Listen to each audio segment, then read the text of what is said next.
Varicose veins తో బాధపడుతున్నారా? భారతదేశంలోనే బెస్ట్ ట్రీట్మెంట్ అందించే ఏకైక హాస్పిటల్ ఏవిస్.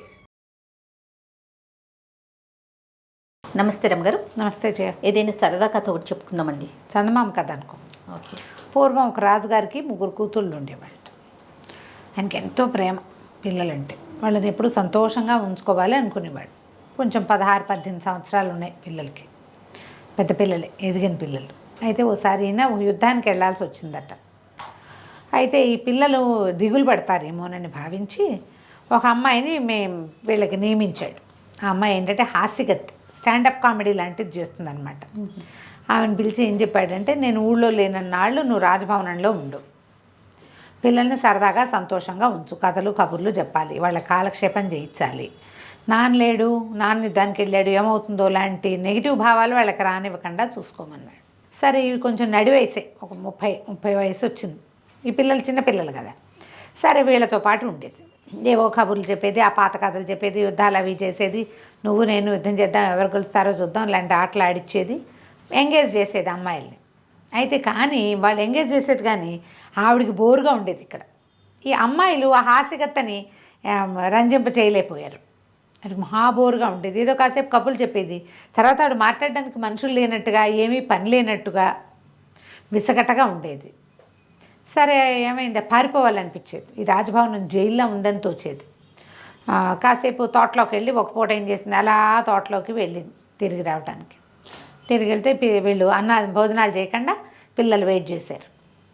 వెయిట్ చేసి కాసేపు ఆవిడ వచ్చిన తర్వాత, అదేం పెద్దమ్మ వెళ్ళిపోయావు, మాతో భోజనం చేస్తావు అనుకుంటే, అండ్ చూడు అన్నీ చల్లారిపోయినాయి అన్నారు. అనేసరికి ఈ అమ్మాయి ఏమంది, అమ్మ మీరు ఆడుకునే సమయాల్లో నేను మీతో ఉంటాను, లేనప్పుడు నా దారిని నన్ను తిరగనివ్వండి, నాకు కొత్త ఐడియాలు రావు, ఇలాగే కూర్చుంటే కబుర్లకు కూడా కొత్త కొత్త ఆలోచనలు రావు, కాస్త గాలికి ఫ్రీగా 4 చూస్తూ తిరగాలి, నేను ఏది ఉంటే అది తింటా, నేను నా తిండి కోసం తిప్పల కోసం చూడబోకండి.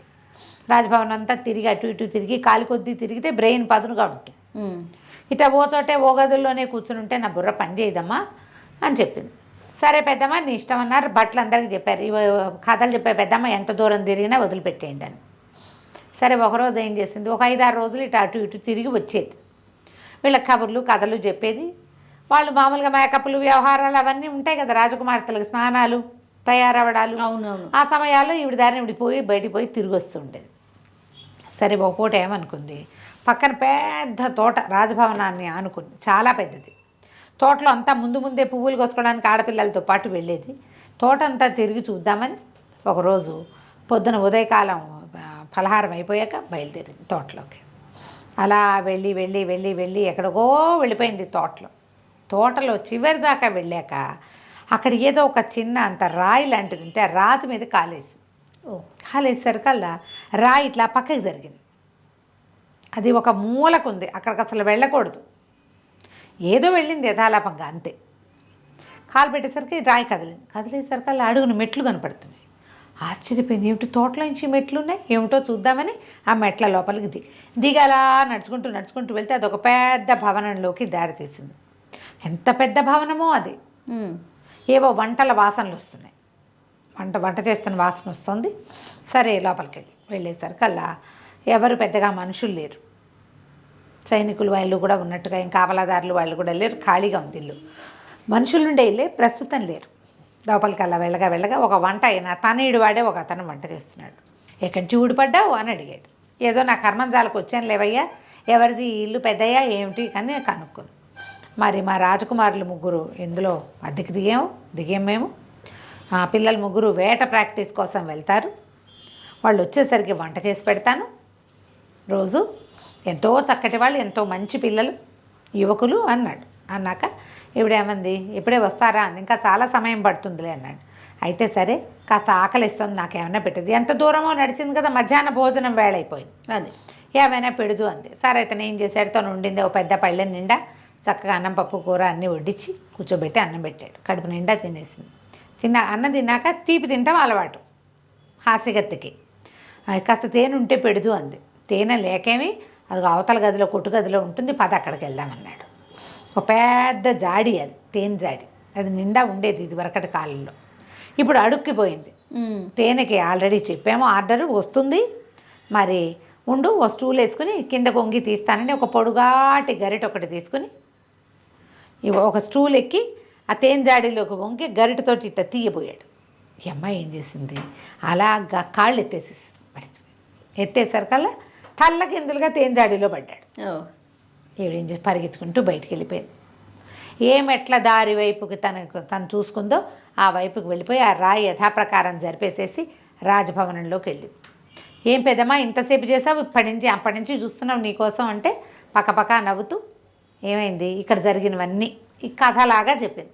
నేను ఇల్లు చూసావో ఇంట్లో మనుషులు ఉన్నారు కాకుండా ఓ చోట ఒకడు వంటవాడు ఉన్నాడు, ఆ వంటవాడు ఇంతవాడు, ఆ వంట చేస్తాడు, ఓ అమ్మాయి వచ్చింది వాళ్ళ ఇంటికి తేనెజాడీలోకి తోసేసింది అని విపరీతంగా నవ్వుకున్నారు. ఏదైనా రియల్గా జరిగిన విషయం వింటే మరీ నవ్వు వస్తుంది. ఈవిడికి చిలవలు పల్లవలు కల్పించి నవ్వించడం బాగా చేతొచ్చు. ఆడపిల్లలు ఆవిడ కలిసి తెగ నవ్వేసుకున్నారు. ఇందులో ఏమైంది, ఇక్కడ ఈ రాజకుమారులు ముగ్గురు వేట నుంచి వచ్చారు. ఓ కొండయ్య, ఆ కొండయ్య ఎక్కడున్నవరంటే వంటంతా సిద్ధంగా ఉంది, కొండయ్య లేడు. వెతుకుంటూ వచ్చారు. వాడు ఆ జాడీలో ఓయ్ అన్నాడు. ఓయ్ అంటే ఏం వినిపిస్తుంది జాడీ లోపల ఉన్నవాడికి. అక్కడి నుంచి వీళ్ళు అటు ఇటు చూసి ఒరే జాడీ మూత తీసుంది, ఏమన్నా జాడీలో ఉన్నాడా అని జాడీ మీద ఇట్ట కొట్టారు. కొట్టేసరికల్లా లోపల నుంచి కొట్టేసరికి అర్రే ఇందులో పడ్డాడని ఈ అబ్బాయిలు ముగ్గురు ఏం చేశారు, ఓ పెద్ద స్టూలు ఓ నిచ్చెన వేసుకుని తలకిందులుగా పడి ఉన్నవాడిని కొంచెం తిరగేసి అందులోకి ఎట్టా పడ్డావురా అంటే ఆ తీబోయి పడ్డాను లేండి అన్నాడు. ఎవరో అమ్మాయి తోసేస్తుందని చెప్తారా ఎవరైనా? పరుగు చెప్పలేదు. సరే నడిచిపోయింది. ఈ అమ్మాయి ఏం చేసింది, రెండో రోజు మళ్ళీ పలహారం చేశాక మళ్ళీ తోటలోకి దారి తీసింది. ఆ తోట అంతా నడిచి మళ్ళీ ఆ రాయి పక్కకు తొలగించి ఆ మెట్లు దిగి వెళ్ళిపోయింది లోపలికి. వెళ్ళేసరికల్లా ఈయనన్నాడు, మళ్ళీ వచ్చావు, నిన్నంత పని చేసావు, వాళ్ళు రాకపోతే మెడ విరిగి చచ్చేవాడిని, నువ్వన్నీ ఇట్టడి పనులు చేస్తావు కాబోలు, నువ్వు వెళ్ళిపోవు అన్నాడు. అనేసరికల్లా అమ్మాయి ఏంది, దానికే ఉందిలే, నాకు ఇంటి దగ్గర భోజనం సిద్ధంగా ఉంది, నువ్వు నాకేం పెట్టక్కర్లేదు, అయినా నిన్న ఈ వేళకే వంట చేసావు, ఇవాళ ఈ వేళకే వంట చేస్తావు, వాళ్ళు వస్తారని నీకు ఎట్టా తెలుసు అంది. ఎట్టా తెలియటం ఏమిటి, నేను మేడ మీద నిలబడి చూస్తాను, వేళ అయింది వస్తున్నారా రావట్లేదా అని. వాళ్ళు ఒక గంటకి వస్తారనగా ఒక గంట ముందు అడవిలో నుంచి కనపడతారన్నాడు. అనేసరికల్లా గంటలో వంట చేసేస్తా, పొయ్యి వెలిగించి పెట్టుకుంటా, అన్నం వండుతాను, ఇంకేం వండను, వాళ్ళని చూసుకుని మిగిలిన వండుతా అన్నాడు. ఆశ్చర్యపోయింది, ఏంటి గంటలో వచ్చే వాళ్ళు ఎట్టా కనపడతారు నీకు అంది. దానికే ఉంది, మేడ మీద పైకెక్కి నిచ్చెనెక్కి ఆ గవాక్షాన్ని పట్టుకుని చూస్తే కనుక కనపడతారన్నాడు. ఏది నాకు చూపించవు, పద అని వెంబడపడింది. సరే ఏం చేశాడు, ఎవరినో ఆడమనిషి ముద్దుగా అడిగితే ఎందుకు కాదంటారు, ఇప్పుడు కూడా అలాగే ఉంటుంది. అవును, ఆడవాళ్ళు అడిగితే చాలా పనులు జరిగిపోతాయి. లిఫ్టులు లాంటివి కూడా తీసుకుపోయాడు పైకి. మేడ మీదకి పైకి ఎక్కాక ఒక నిచ్చెనేసి ఆ నిచ్చెన మీద ఎక్కాడు. నిచ్చెన మీద ఎక్కి అక్కడి నుంచి చేతులు చాచి ఆ కిటికీ పట్టుకున్నాడు. కిటికీ పట్టుకుని ఆ కిటికీలోంచి చూస్తూ ఇంకా రావట్లేదు రాజకుమారులు అని చెప్పాడు. ఆ కిటికీ పట్టుకుని చూస్తేనే కనపడతారు. కిటికీకి ఎట్లా ఎక్కాలి, గవాక్షానికి, గవాక్షం అంటే ఈ కిటికీ కాదు, పైది వెంటిలేటర్, ఒట్టి కిటికీ కాదు అది వెంటిలేటర్ దగ్గర కడ్డీలు పుచ్చుకుని అట్లా చూస్తాడనమాట. వాడు ఆ కడ్డీలు పుచ్చుకుని ఉండగానే ఈ అమ్మాయి ఏం చేసి దిచ్చని లాగేసేసి ఇక పరుగో వెనక్కి వెళ్ళిపోయింది. చక్కగా ఇంటికి వెళ్ళిపోయింది. ఆ రాజకుమార్తెలతో భోజనం చేస్తూ హాయిగా తినేసింది వాళ్ళతోటి. అక్కడి నుంచి గంటన్నరకి రాజకుమారులు వచ్చేసారు. గంట ముప్పకు వంట అప్పుడేగా మొదలుపెట్టాడు. అదే అన్నం పెట్టాడు, ఇంకా కూరలో నార్లు చేయలా. ఇక ఏడి అని వెతుకుంటుంటే వాళ్ళు వచ్చేదాకా ఆ కిటికీ కమ్మలు పుచ్చుకుని వేళ్లాడుతూ ఉన్నాడు. ఉండేసరికల్లా ఏం చేయాలో తెలియలే వాళ్ళకి. ఇక్కడికేటా ఎక్కేవరా అంటే ఆ నిత్యం జారిపోయింది బాబు, మీరు వస్తున్నారో రావట్లేదో చూద్దామని అని చెప్పాడు. ఎట్లాగో కవర్ చేసుకున్నాడు. సరే 3వ రోజు గడిచింది. రాజకుమారులు మన కేకలేశారు వంట బండి. ఈ పిల్ల వచ్చి వీళ్ళకి ఇదంతా చెప్పింది ఈవిడే. ఈ హాస్యకత తెగ నవ్వేసుకున్నారు. ఏం చేసింది, ఆ నిత్యం లాగి వచ్చేటప్పుడు అతను ఏదో ఓ పచ్చడి ఓ కూర మాత్రం చేసి పెట్టాడు. వాళ్ళకి చేయాల్సినవన్నీ దాంట్లో ఉప్పు కలిపేసి రాజకుమారులు అవి వేసుకుని అదంతా ఉప్పు కషాయం అని తెలిసింది. వంటవాడిని గట్టిగా కేకలేశారు. మొన్నేమో తేనెజాడీలో పడ్డావు, నిన్నేమో ఇది పుచ్చుకొని వేళ్లాడుతున్నావు, వంట ఏమో ఉప్పు కషాయం చేసేసావు, నీ ధోరణి బాగుండలేదు, నేను పంపించేస్తాం అనగానే వాళ్ళాడిపోయాడు, లబలబలాడాడు. నేనేం చేయను, అంతా దొంగమొహం దానివల్లే అనేసరికి ఎవత్రే అదే అన్నారు. అనేసరికి మొన్నొచ్చింది బాబు, మొన్నొచ్చి తేనెజాడీలో తోసేసింది, నిన్నొచ్చి నిచ్చెన లాగేసి పప్పు కూర పొద్దున్న చేసిన వాటిలలో కలిపేసింది ఉప్పు, ఎక్కడి నుంచి వస్తుందో నాకు తెలియటం లేదు అంటే. సరే మేమేం చేస్తామంటే అల్మార్లో దాక్కుంటాం, నీ దగ్గరికి వస్తుంది కదా, అప్పుడు పట్టుకుందాం, అసలు ఎందుకు చేస్తుందో, ఎందుకు వస్తుందో, ఎక్కడి నుంచి వస్తుందో మనకు తెలుస్తుందని రాజకుమారులు ముగ్గురు దాక్కున్నారు. మూడో రోజు పొద్దున ఏం చేసింది, మళ్ళీ ఈవిడ పొదయ పలహారం ముగించుకుని మళ్ళీ మెట్లు దిగి వచ్చేసింది. ఏ వంట అయినా ఏం చేస్తున్నావు అనగానే నీ మొహం మండా అని తెగ తిట్టడం మొదలుపెట్టాడు వంటవాడు. నీ వల్ల ఎంత మాట వచ్చిందో, నువ్వు ఇట్లా చేసావు, ఆ కూరలో పచ్చళ్ళలో ఏమో ఉప్పు కలిపేసావు, రాజకుమారులకు ఎంతో ఇష్టం అవేమో రుచిగా లేవు, ఉప్పు ఎక్కువైపోయింది, నిత్యం లాగేసావు, రెక్కలు పడిపోయినాయి వేళ్లాడలేక. వాళ్ళు ఎన్ని తిట్టారో, నా ఉద్యోగం పోయేలాగా ఉందంటే, ఇంత మాత్రానికి పోతుంది ఏమిటి ఉద్యోగం, ఏమైంది, ఇంకో కాస్త వండి పెట్టలేవా, నేనేమో రాజకుమార్తెల దగ్గర ఉన్నాను, నీ సొమ్మేం పోయింది, హాయిగా వండుకుంటావు. వాళ్ళని సంతోషంగా ఉంచకపోతే వాళ్ళు దిగులు పడితే రాజు వచ్చి వీపు చిట్ల కొడతాడు. వాళ్ళ వినోదం కోసం చేశాను, అంతకంటే ఏం లేదులే, నీ మీద నాకేం పగా, నువ్వెవరో నేనెవరో, నువ్వు పనివాడివే నేను పనిదాన్నే అంది. అనంగానే అల్మర్ వెనకాల దాక్కున్న రాజకుమారులు ముగ్గురు బయటకు వచ్చారు. ఏ రాజకుమార్తెలు, నువ్వెవరిని సంతోషపెడుతున్నావు అని చిన్నవాడు, అందంగా ఉంటారా అని పెద్దవాడు అడగటం మొదలుపెట్టారు. సరే ఇవి ఏం చేసింది, అమ్మాయి అందంగా ఉంటారు బాబు, ఫలానా రాజుగారు అమ్మాయిలు, నేను బోళ్ళంత దూరం నడిచి ఇక్కడికి వస్తున్నాను అనేసరికి వాళ్ళని తీసుకురమ్మన్నారు, మాకు చూపించమన్నారు.